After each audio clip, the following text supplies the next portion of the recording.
Well, I'm coming to you today on this day 2 of week 1 of our 21-day journey from my back porch. And the reason I'm here videoing this is simply because this is the context in which I practice what I want to talk about today.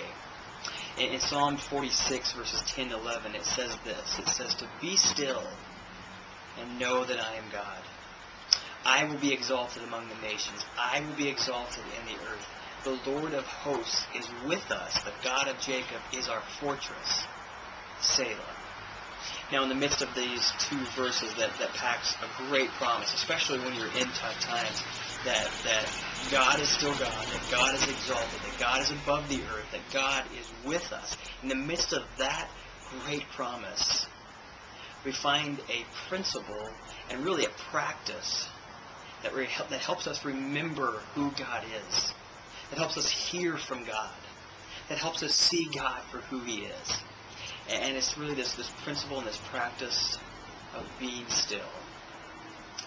Like these 2 verses start out, to be still, and then it ends with this word Selah. Now, that's not a word that we hear very often. It apparently was a literature device, a tool used even in music, to describe something that you're supposed to do in the midst of reading and singing. Now, we don't know the exact meaning of this word Selah. It's a bit of a mysterious word, but we do know the meaning of its root word. And its root word has this meaning to hang. And by its use, we see a definition or interpretation of the root word of Selah, to weigh.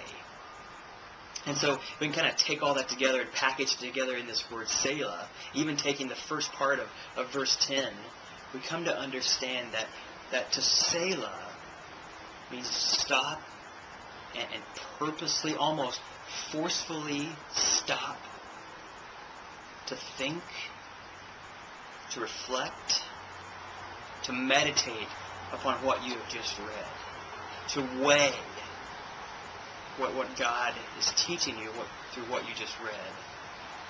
You see, in our fast-paced drive-through American culture, I don't know if there's a principle that is more important to us, for us, than the principle and practice of Selah. To stop and remember what God has done. To stop and to consider what He's telling us right now.